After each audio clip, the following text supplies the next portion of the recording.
एक सांगू का? आपल्या भावनांचं इथं भांडवल केलं जातं. जर घरात सासू सुनांचं पटत नसेल तर काय काय बायकांना सवय असते बघा. इथनं उठायचं, शेजाऱ्यांच्या घरात जायचं, तिच्याजवळ तासन तास आपलं दुःखाचं गारान गात बसायचं. अशानं काय होतं माहितीये? जी शेजारीन तुमच्या समोर तुमच्या बाजूनं बोलत असते, तुम्हाला धीर देण्यासाठी खूप तुमच्या पोटात शिरत असते, पण तुम्ही ज्यावेळी उठून येता त्याच्यानंतर ती कुठं कुठं कुणाकुणाजवळ तुमच्याबद्दल काय बोलते ह्याची तुम्हाला जरा पण कल्पना नसते. खरं सांगतो, तुमच्या ह्या सगळ्या म्हणजे भावनांचा भांडवल करून ती लोकांना सांगत असते. काय ही जर रोजच आई त्या गारंगात बसते आमच्यात, उगाच कामधंदा सोडायचं आणि हिजच ऐकत बसायचं. कितीतरी बायका तुमच्या तोंडावर तुमच्या बरोबर गोड बोलतात, पण तुमच्या पाठीमाग गावभर तुमची निंदा करतात. हिला कशाला पाहिजेलाय? ही गप बसली तर सून पण गप बसेल ना.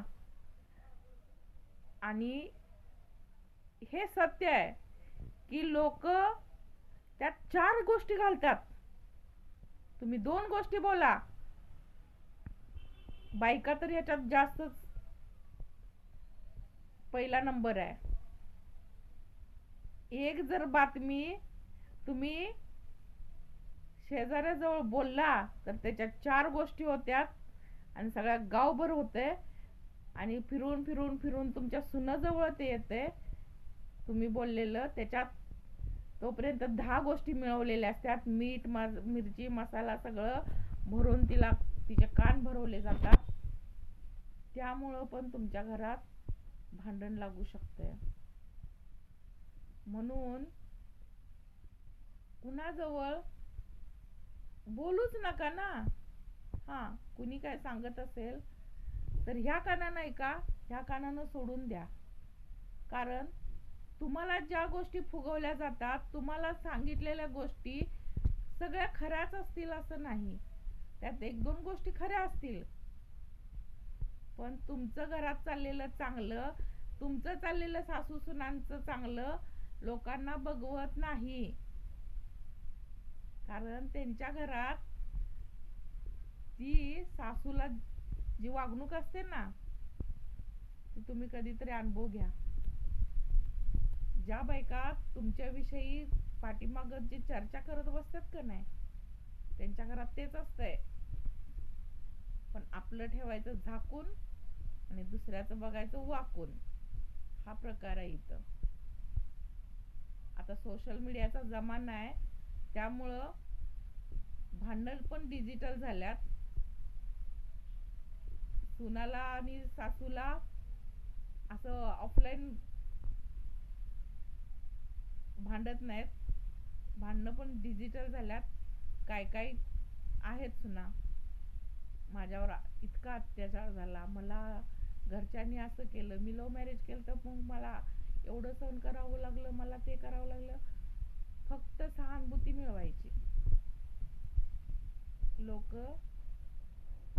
काही लोक चांगलं बोलतील, काही लोक तुम्हाला हा स्टोरी सांगा, मला सांगायला काहीच प्रॉब्लेम नाही, स्टोरी तुमची सांगा. पण रोज उठून तुम्ही जर फक्त व्ह्यूज साठी जर आपलं रडगाणं चालू करत असाल तर हे चुकीचं आहे. मी शेअर करते, मला फक्त ह्या ज्या गोष्टी घडत असतात, सासूच्या बाबतीत असू देत, सुनांच्या बाबतीत असू देत, आजकाल सुना सासवांच्या बाबतीत तशा वागतातच आहेत.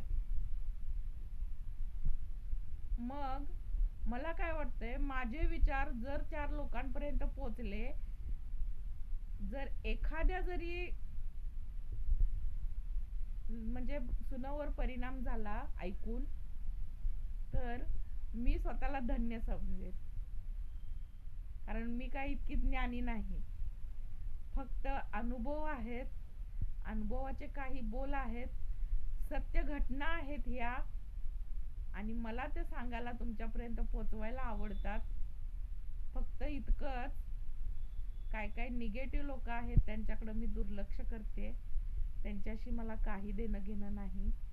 ते फक्त माझे विचार बघत नाहीत, हा चेहरा बघतात. पण मला माहित आहे हे सगळं शरीर नश्वर आहे. फक्त आपले विचार चांगले हवेत, मन चांगलं हवं. माझ्या भावनांची कदर करणारा माणूस आहेत माणसं. म्हणून बाकीच्या कोणत्या गोष्टीशी मला काही देणं घेणं नाही. मी फक्त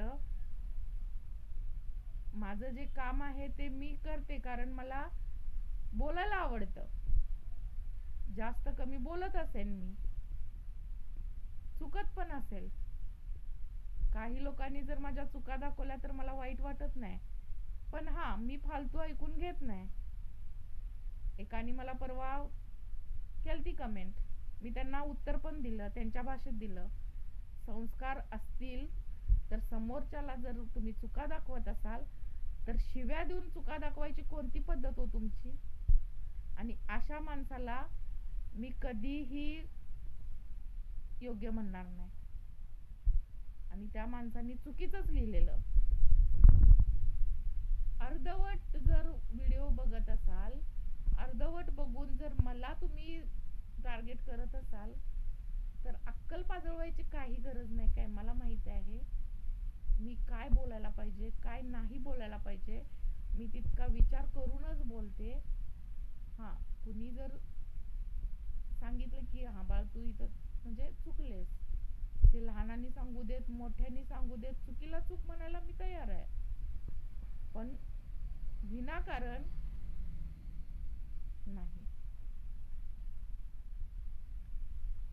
मला माहित आहे की मी किती योग्य बोलते, अयोग्य बोलते, काय कोणत्या गोष्टी.